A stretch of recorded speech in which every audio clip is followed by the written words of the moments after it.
Hey girl, welcome to the Get Your Guy Coaching podcast. My name is Anwar White, but you can just call me your own personal dating and relationship coach. Each week, you'll hear actionable advice, tips, and strategies that you can implement in your own love life. I'm talking about healing your heart, dating effectively, and understanding men so that you can, you guessed it, get your guy. Are you ready to level up your love life? All right, let's go. I never felt the way I do about anyone but you. Hello. Thank you all so much for joining the Get Your Guy Coaching podcast. I have a very special guest. It's one of my clients. Her name is Shirley, and we are going to talk all about her journey on this episode today. Shirley, thank you so much for joining me, girl. How you doing? I'm doing amazing, Coach Anwar. And why are you doing so amazing, girl? Well, just a few days, it hasn't even been a week, but just a few days ago, with the help of you and Get Your Guy Coaching, I got engaged. Yay, baby. Congratulations, girl. So happy for you. How you feeling? What's the tea? I feel euphoric. I feel loved. I feel supported. I feel like I'm on cloud nine. My head is in the heavens. I feel blessed. I feel like there's nothing I can't do or have. I feel hopeful. I love it. I love it. I love a good feeling, girl. I love my feeling, and you have all of them. So I'm super happy about this. I'm so glad that you were open to kind of sharing your journey and experience, because I think it's important for so many of my listeners out there to understand that dating is part of it, but you also gotta be prepared for this whole relationship thing and getting to, potential engagement and marriage, right? I know that many of us are at the dating phase, but I do think it's a journey, and I wanted to kind of share your journey with the ladies if you would allow me. Absolutely. Yes. Dating is like the seed. It's the beginning. Yes, very much so. Okay, well, why don't you introduce yourself? Why don't you let the girls know where you're from, what you do, and your age, if you feel comfortable sharing that, no pressure, and we'll go from there. For sure. So I'm originally from Connecticut, but I live in New York, in Brooklyn, New York. I've been living in New York for about 20 years, minus 1 to 2 years. I went to Dallas and did a sprint for a little bit for work.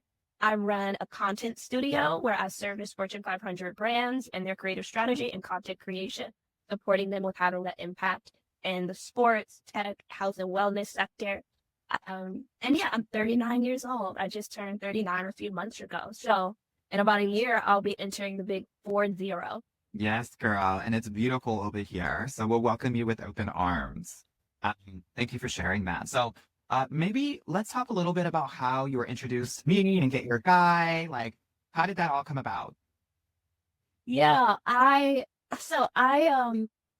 in 2022 and 2023, both of my parents, they got critically ill. My mother developed a brain injury. My father developed blood cancer. And for 2 years, I became not only a full-time entrepreneur, but also a full-time caregiver. And every bit of time, energy, all my resources was going into serving my parents, going into serving my family, going into serving my clients. And so I had a birthday come up. I think it was my 36th or 37th birthday. And I was like, I'm doing something completely different. I'm going to go to Joshua Tree in California. And I'm going to, what I love to do, Anwar, pray, meditate. Yes, girl.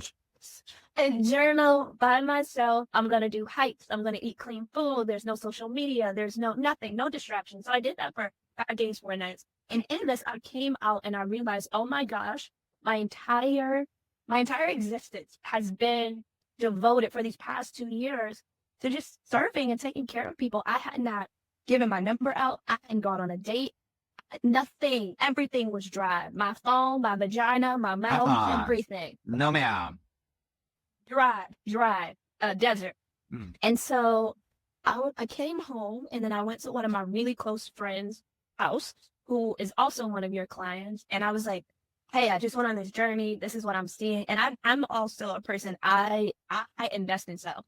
I invest in myself. I don't care what it costs. If it's going to help advance me and get me where I want, I put the investment into it. And I was like, I think I need a dating coach. I was like, have you ever heard of that? And she was like, girl, I got a dating coach. I was like, what? And she was like, I was like, I just thought this was like, I didn't know this was a real thing. Yeah. And then she was like, yeah, Anwar White. And I was like, give me his phone number or his email or whatever. And so that's when I reached out to you immediately. And then I scheduled a consultation. I wasn't familiar with your socials. I wasn't familiar with your content. I just had this friend who was working with you and I trusted her. So then I did some research. I still hadn't seen any of your socials. I went on your website, scheduled a consultation, and then me and you did a 20-minute consultation. Yeah. And then that was like that jumpstart our relationship.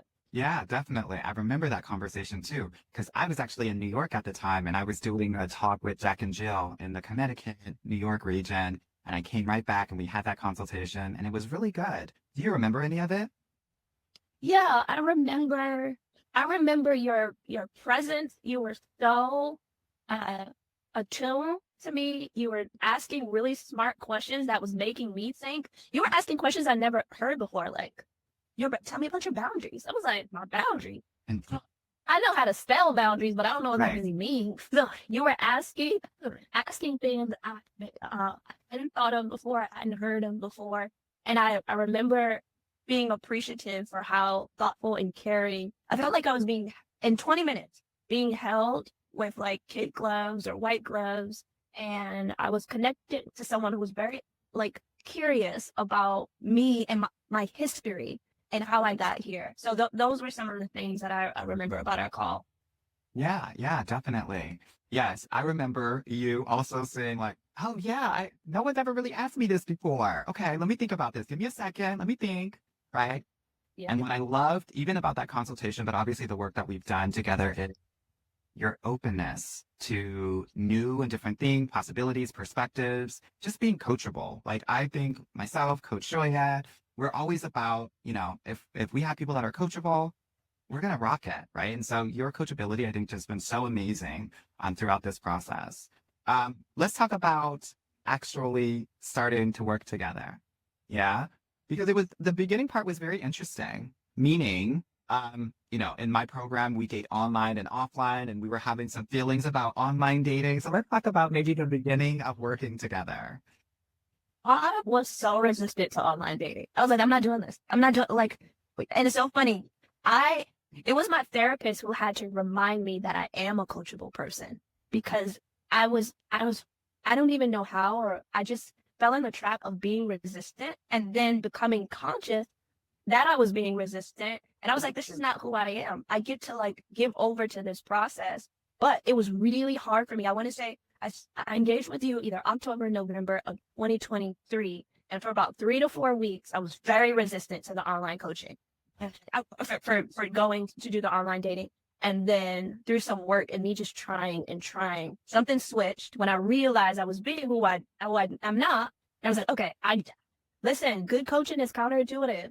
I got to do it. I got to do something different. Yeah, 100%.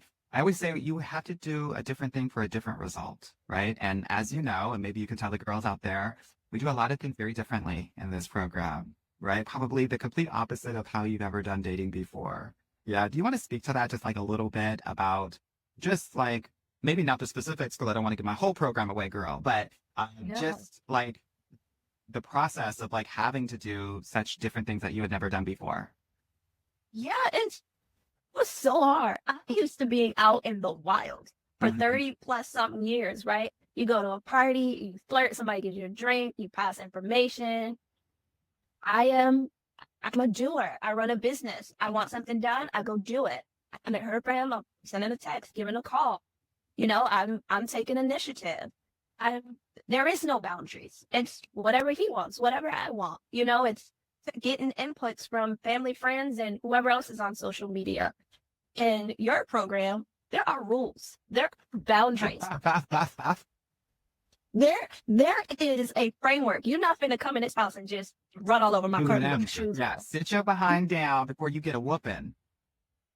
Yeah, there is a system down to, how those initial conversations in the dating app thread, from how you get to the dating app to phone, how you get from phone to in person. So everything is so systematized, but I learned to love it because it kept me protected.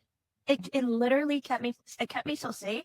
And I remember for a while, I felt still safe, unsafe in the dating world because I was like, I know I don't know what I'm doing. There's really no one out here to guide me, and I'm just rolling the dice. But the framework and the program that you've built and you've made available to us, it literally is designed to keep the weeds out, keep the junk out, and keep us safe. And in that, right, we get to have fun and have joy and play because there's safe walls up. Yeah, 100%. And for you, those safe walls really force you to stop doing so damn much Yes. and sit into that Yes. feminine girl.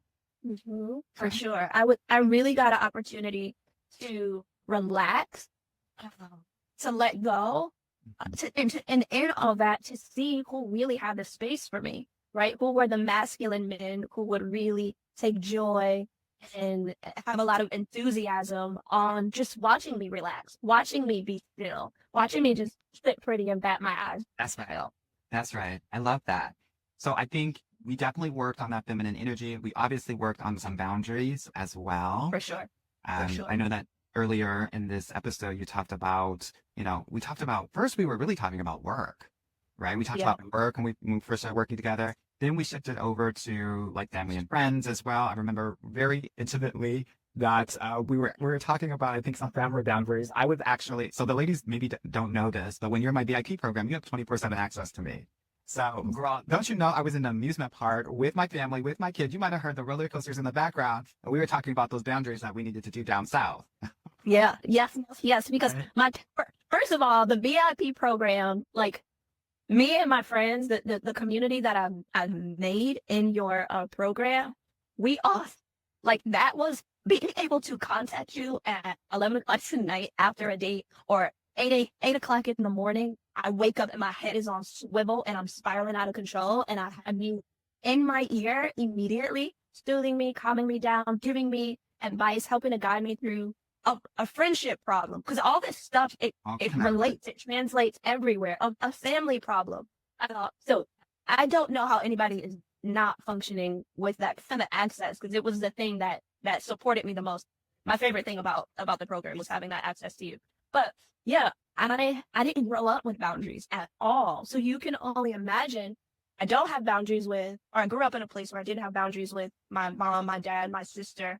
And then crisis comes with no boundaries. It just amplifies the crisis.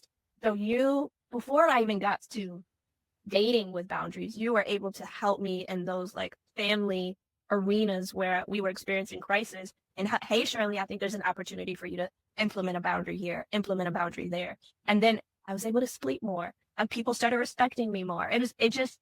The respect and the ease and all that stuff because of boundaries, a concept I hadn't even heard of before, they were implemented. Yeah. Amazing. Okay. So we had to get the boundaries together. Then we started dating a little bit here and there. We even talked to a white boy every now and then just to diversify things a little bit, DEI a little bit. But let's talk about you meeting your guy.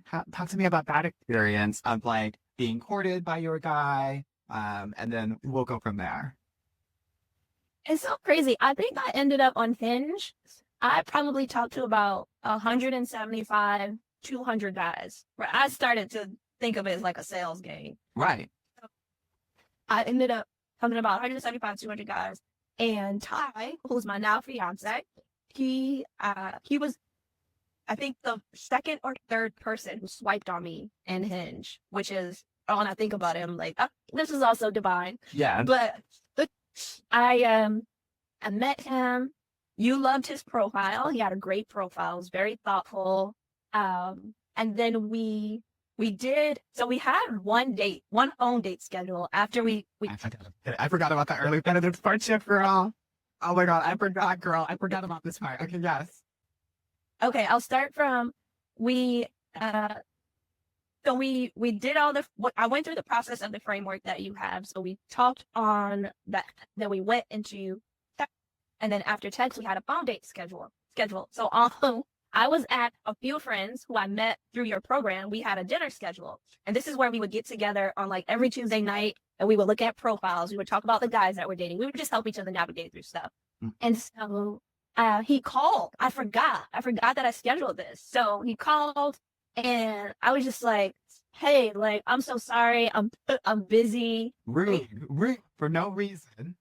After y'all have booked that call together. Yes, yes. And the sweetest man ever. He's like, it's okay. He was like, just, I hope you don't forget about me. Just text me. I hope you have the best night with your friends. Text me when you're free. I'm like, oh, so sweet. And so after that, we eventually got on the phone within a few days. We had the best conversation ever.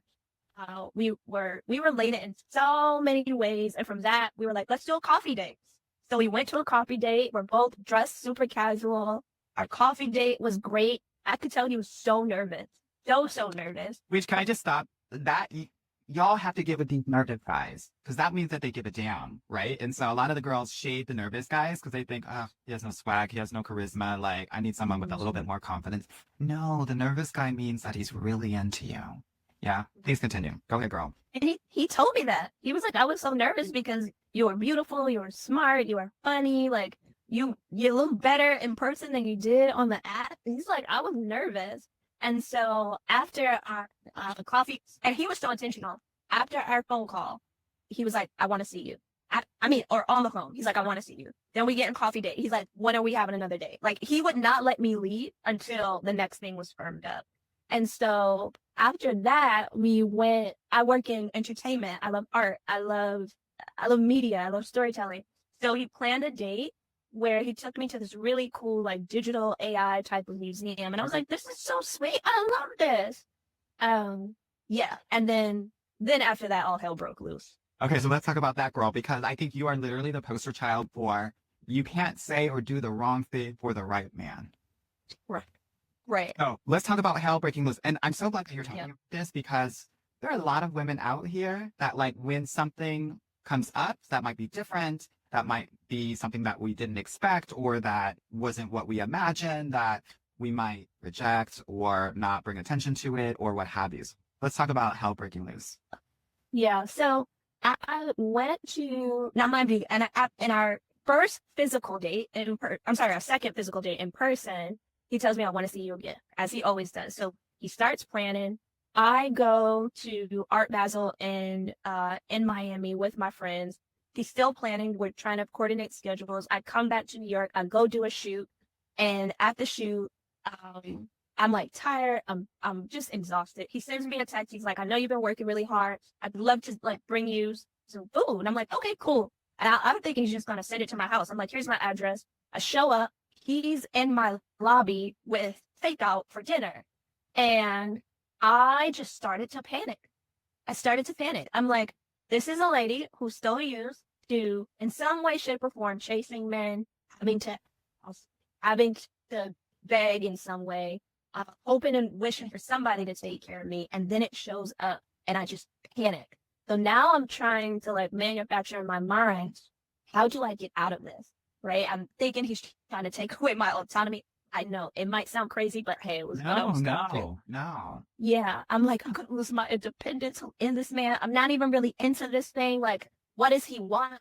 All my brain was just going rogue. And then my mom ends up, within like a day or two of this happened, my mom ends up in a mental institution because of her brain injury, and my father, who has cancer, ends up hospitalized with pneumonia. And I'm running my business, and we're closing out all of our projects end of year. And I just spiral. And I call you and I'm like, I can't do this. I'm like, it's just too much. Like, dating is now not a priority. I don't care. I send him a text and I'm like, I do my BOL, which is the infamous best of luck message. I'm like, you're great, but I can't. I give no context. He doesn't know anything. Last he knows is I just brought this girl food after a rough day of work. Like, what did I do wrong? Never remember. He responds back, copy. Dot. Bro, feelings hurt, honey. Feelings hurt. And I go to Atlanta, and I was there for about a week, and you helped me get through this new crisis with my parents. Okay. And I finally get them stabilized. I get my mom out of the hospital, my dad out of the hospital. We have a plan. And then me and you resume back to, okay, well, what's the plan for dating? Because you're like, okay, well, we got to get back to it, right? Which is, I love you were so... I don't play games. Yes. You were like, you can't, like, get sucked up in this vortex. Like, right? So then you were like, you used to call that man back. I was like, And go on your okay. apology tour. So I went on my apology tour. I texted him and I said, hey, can we talk? And he was like, I definitely thought I'd never hear from you again, but absolutely. And then we get on the phone and you were like, make sure you're vulnerable and share like as much as you're comfortable sharing, but be vulnerable with him. And I was vulnerable and I was open. Every time I tell the story, I start crying. But he was like, it's okay. And I still think you're the most perfect girl I've ever met. And I was just like, who are you? Yeah. I just like threw you to the wolves after you treated me like a princess and a queen. And just you've been nothing but gracious and kind and merciful towards me. And then I call you on the phone and I tell you the story. And you're like, okay. And I still think you're perfect. And I was like, he definitely deserves at least me to keep trying and showing up and seeing what's there because his characters it's too phenomenal. Yeah. Yeah. I love that. Thank you for sharing that because I think a lot of women go through that exact thing, right? And it life happens. This is why our programs are a year long to make sure that we take into account that something's going to happen every quarter, right? And that's okay, right? But we got to keep on moving. But the other thing is we want to give space and opportunity to men that haven't done anything wrong, right? And it's one of the questions that I ask so often because we all have our own triggers, our own situation going on. But did he do anything wrong?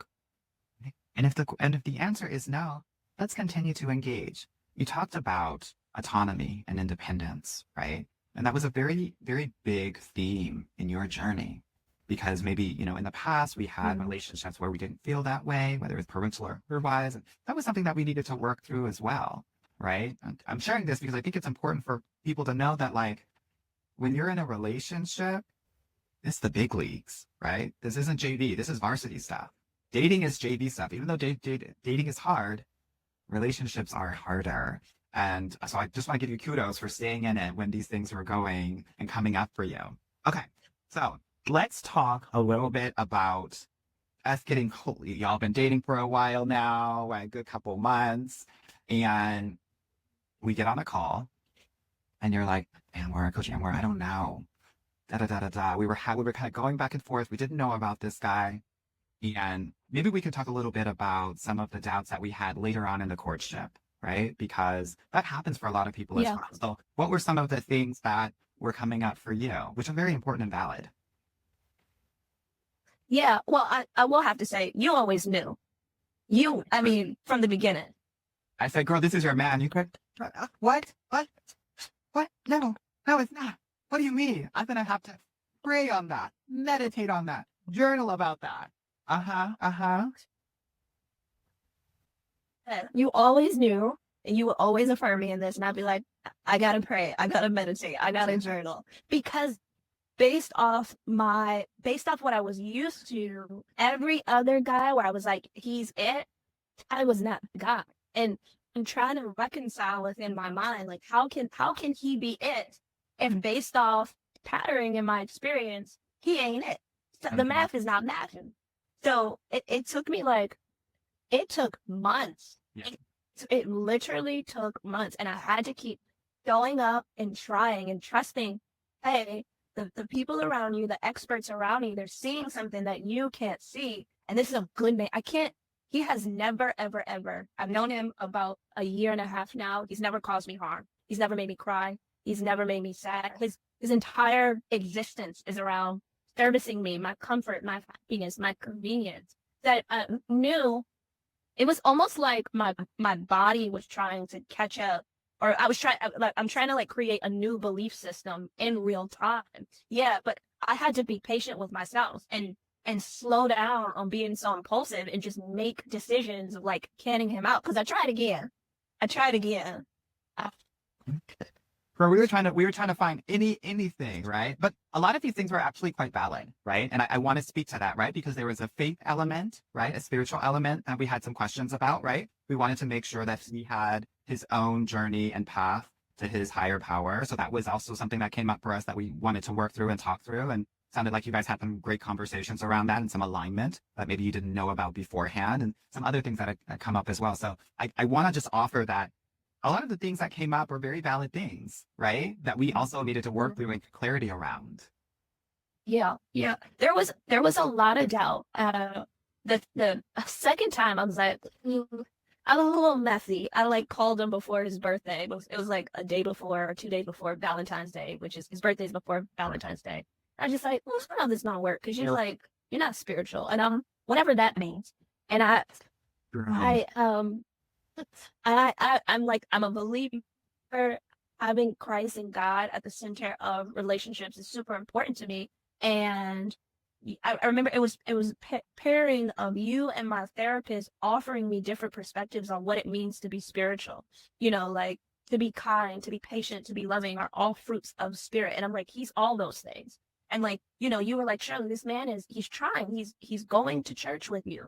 We started implementing like daily prayers into our life. And I realized it was still like I think what was happening subconsciously is like these doubts, they were growing and growing. I was just becoming really, really fearful and allowing those things to have control and be much more powerful than trusting. But again, y'all helped keep me on course, because it would have been another opportunity for me to sabotage if I didn't have y'all. But yeah, I had so many doubts about, I remember I was like, I feel like I should be so much more attracted. I feel like when he walks in a room, I should be like melting. And then you had to guide me on like, there's different types of attraction, right? I'm attracted to him. But his mind is brilliant. He's super smart. He's coachable. He's adaptable. He's flexible. So you had to give me different ways of seeing attraction, because I've been so conditioned to think like, if you don't look like Mufasa, how attractive are you? Right. So that was a thing that was, now he's a handsome man. That's all I have to say, because these girls are going to be like, oh no, she got. Oh no, girl, this man is no, fine, girl, and no. he doesn't have a. I'm gonna sass him up. But it was me being challenged on a lot of different beliefs I had around what is attraction, what is spirituality, all these things that I had a wild perspective around. But the coaching helped to ground me and to create new ideas, new beliefs, new perspectives where I could see him in just such beautiful light. Yeah, I love that. So we get into the relationship, right? And then, right, because I want to talk a little bit about the relationship. We talk a lot about dating on this show, but I think the relationship is really important. There was a time that, we had some conversations around, making sure that you felt really comfortable around intimacy. Do you want to speak to kind of how you were thinking about that in your relationship and why? Yeah, this is another great example around reframing intimacy. Because, so I came in saying that I'm not having sex until I get married. And you were like, well, if that's your boundary, that's your choice. Cool. I'll help coach you from that space. Right. So one, we had to do a lot of work on what was my why. Why was I choosing that? So in this, I got to get further connected to like why that was my choice. I realized that my idea of intimacy, physical intimacy, was always sex, just sex. Like I can't make out or sit on his lap or touch without it leading to sex. But in this, like with you and Coach Shoya, you guys helped me to see that there's different types of physical intimacy. How do we just like hold hands and walk down the street without it being about sex? How can we please each other physically without it leading to sex? So I got to play around and try things and test things, and create a whole different perspective about physical intimacy. But it was very, very hard for me to get there. It was very hard for me to be physically, and not even talking about sex, but just make out or just sit on his lap or just touch in some sort of way. Because one, I didn't get that growing up. I didn't see it growing up. And every time I did it, it was in the context of sex. It always led to sex. So I was like, I don't know how to do these things without it leading into intercourse. So, the program and the coaching with you and Shirley really helped me to just create new ideas around different types of intimacy and recreate my perspective on physical intimacy. And for him, he was insanely patient. It was hard for him too. you know, Yes. and that it made him a lot of times feel unwanted and unsure and just, you know, but we had to keep talking about it and have difficult conversations. And now we're at a place where, you know, we've had a slip up. Did it again, Miss Bridget Jones? We have fun and we get to play in different types of ways of being physically intimate, but it took months to get there. Yeah, yeah. I love that we're talking about this because oftentimes this is about control, right? And we had to kind of work through this a little bit, right? To understand that we feel safe and that we don't need to have our hands on the wheel to drive it, right? When you have a safe driver is accident free and you can just be in the passenger side. You don't have to feel this intense control. We was really derived from maybe some unsafe encounters in the past in relationships or what have you. And so I'm glad that you're talking about this because I think there are a lot of women, specifically Black women, who are also, and I was sharing this with you when we were going through it. You're not alone when it comes to this intimacy and this touch thing. We just don't get touched when we're growing up. So we don't know. We know what's 0, we know what's 100, but we don't know what 30 and 50 and 70 looks like. And the amazing thing about this is that we get to define that for ourselves based on our comfort levels, right? And that's what I think that you were able to do, which is amazing. Yeah. Yeah. Good. So that has led us to here. It's led us to you being in an amazing relationship, right? And knowing this man for like a year and a half. Talk to me about what are some of the bigger takeaways that you have gleaned from this program, both the Get Your Guy program, but also the Get Your Ring. This is the relationship program that all of my relationship ladies get into, where we talk and move toward the path of engagement or marriage, if that is your goal. So what were some of those bigger takeaways for you as you think about your time with us? Trust the process. Nothing will make sense. Do it anyway. It doesn't make sense. Just do it anyway. If the commitment is to be in a healthy, prosperous, amazing, committed relationship, trust the process. Get surrounded by great coaches who are experienced, and whatever I tell you this all the time, whatever you tell me to do, I just go do it. And and I love that about you. I just go do it, even if I don't understand it, if I don't get it. A lot of times I felt like I was blindfolded in a dark room, completely clueless, with you and Coach Joya guiding my hands, and I just had to trust I am on the right path, and I will get everything that I need. I think another big takeaway is boundaries. Boundaries are designed to protect us and protect the people that we are creating boundaries with. Like, I am a boundary lover now. I have boundaries in family, boundaries in business, boundaries within the relationship. And me and Ty talk about this. One of the reasons why he respects me so much and he takes action now is because of my boundaries. Yes, He ma'am. loves it. He loves it. I think those are the two biggest takeaways. It's like, trust the process, trust the coaching, and honor and respect the boundaries.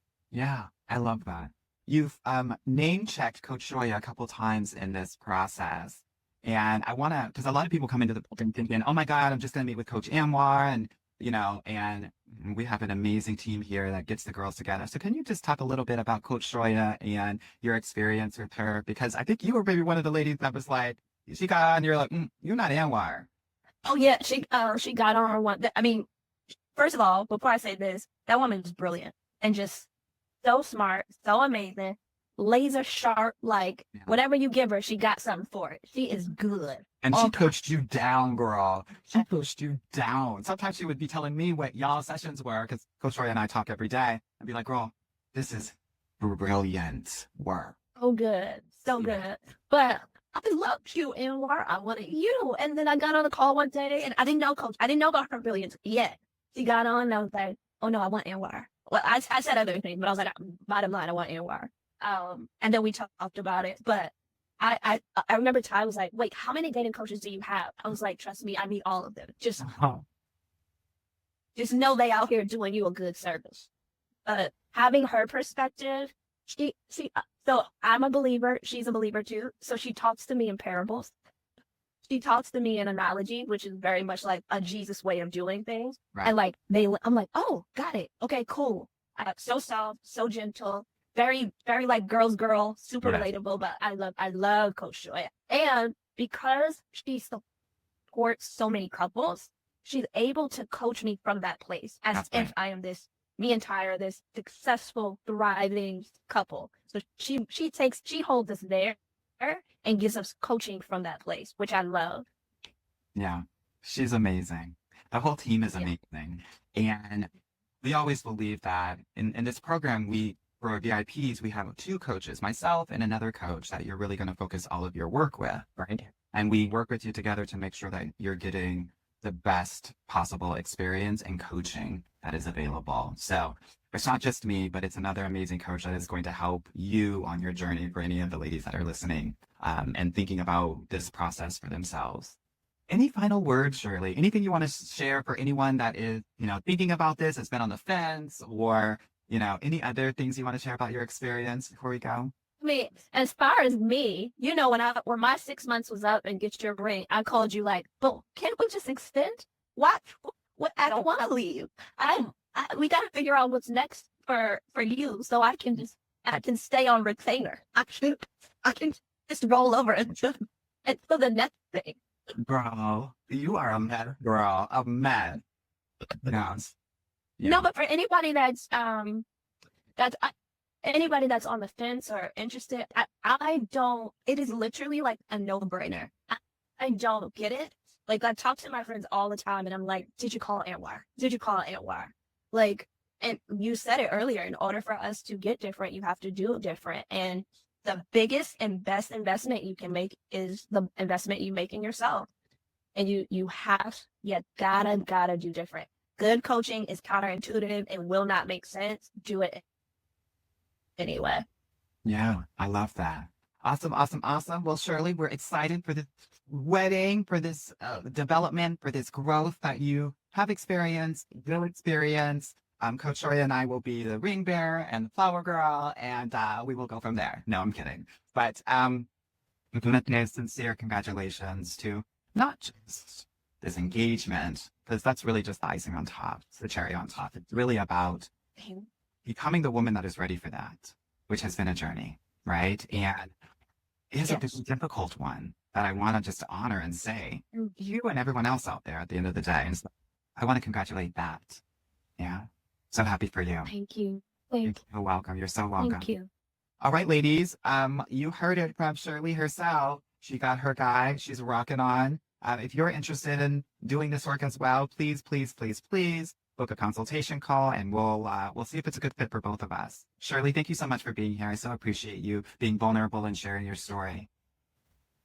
Thank you, Coach Anwar. You're so welcome. All right, ladies. I hope that you are inspired. I hope that you are motivated, and I will see you on the flip side. Bye-bye. Hey, girl. Thank you so much for listening to the Get Your Guy Coaching podcast. If you like this episode and want to talk with me personally, please book a free consultation at www.getyourguycoaching.com/apply, or subscribe and leave me a review wherever you listen to your podcasts. Talk soon.